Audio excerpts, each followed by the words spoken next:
With rotation fast approaching, players all over the world are scrambling to figure out what their favourite decks are going to look like once the F-block cards leave the format. One card that will be greatly missed by many decks is Rotom V. While its attack isn't great, the instant charge ability allows you to draw 3 cards and end your turn. At face value, this doesn't sound amazing. If you use instant charge, you can't attack. But a lot of decks in the Pokemon TCG don't actually do anything on turn 1. You aren't allowed to attack, so why not draw some more cards? This has led to Rotom V becoming a staple in decks like Charizard and Dragapult, who want to go first to get their powerful Stage 2 Pokemon out as soon as possible, and in control decks like Snorlax and Pidgeot Control, which can go the entire game without attacking. With Rotom leaving the format next month, these Stage 2 decks could pivot to a Team Evolution build, aiming to go second and get 2 Stage 1 Pokemon out on their first turn. But what can they do if they go first? One option is the Boxed Order. Released in Temporal Forces last year, Boxed Order is a strange card. It allows you to search your deck for 2 item cards, but using it ends your turn. Like many of us, you might have read the first part and thought, oh wow, 2 items, that's pretty good. And then got to the second part and thought, oh, it ends your turn, that's awful. And then proceeded to throw the card into the bulk pile never to be seen again. But is it as bad as we thought? To answer that, we need to return to Rotom. When Stage 2 decks use Instant Charge, what are they hoping to draw? Usually they're looking for a rare candy and either an Ultra Ball, a Feather Ball, or a Terra Orb to allow them to start getting their powerful Stage 2 Pokemon into play as soon as possible.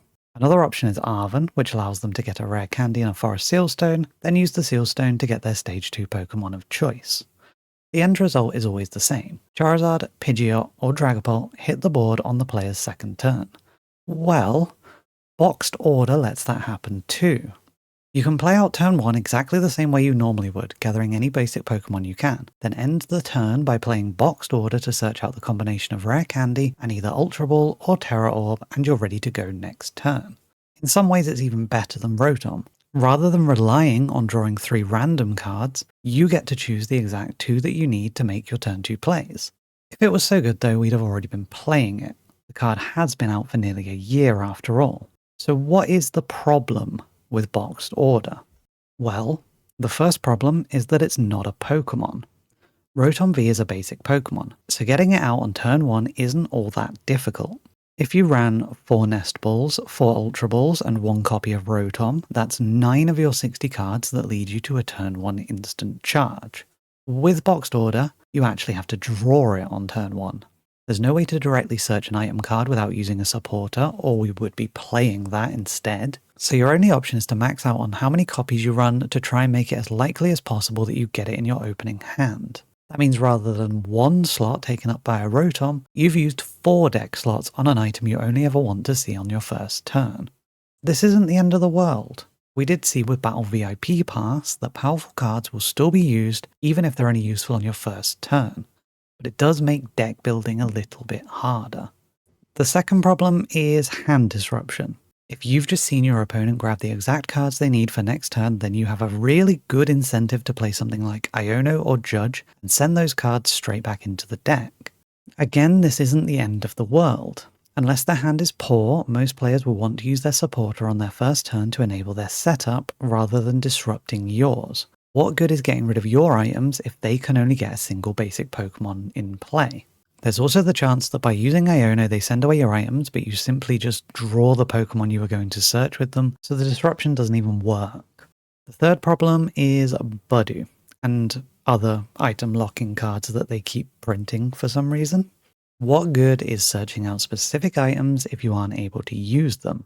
This one does suck when it happens, but Budu hasn't turned out to be the format-ending threat that everyone thought it would be, and you can still use things like TM Evolution alongside Boxed Order to give you some options against item locks. So Boxed Order is a powerful card with some clear downsides. At face value, that seems worth considering when building a Stage 2 focused deck that likes consistency. Now this video isn't entirely based on theory and conjecture. I actually decided to try this out.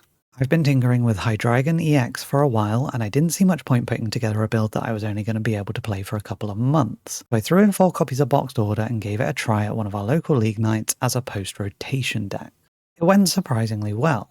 Of particular note was the match against Dragapult that ended in a very tight 2-1 loss, but considering that's currently the best deck in the format, and my opponent was still using F regulation cards, I can't be unhappy with that result using an experimental new build. The boxed order performed exactly how it should. In every game I was able to get Hydreigon out on my second turn, and in all the games where I had a Rare Candy or Terra Orb in hand already, I was able to use the boxed order to grab something like a Counter Catcher or a Buddy Poffin for follow-up plays. As I expected, most people weren't too keen on using Iono on turn 1, as most of the time the player going first has used a lot of their cards, so giving them a fresh hand is risky even if it means getting rid of the items that were searched out. The biggest killer is simply the deck space. Running 4 copies means you have to miss out on some of the other tools you're used to having, such as one-off supporters or Pokemon that you can currently fit into Rotom-based builds. Will boxed order be the next hot new thing after rotation? Probably not. Will it feature in loads of tournament-topping lists? I doubt it. But is it something that can give your favorite Stage 2 deck a little boost in consistency for you to play at your local events? Definitely. It's not for everyone, and I don't make any claims that it's the optimal choice, but if you have got a few spare deck slots in your post-rotation deck lists, I'd encourage you to try it out and see what you think. If you do, let me know how it goes for you in the comments. Thank you for watching, and I'll see you in the next video.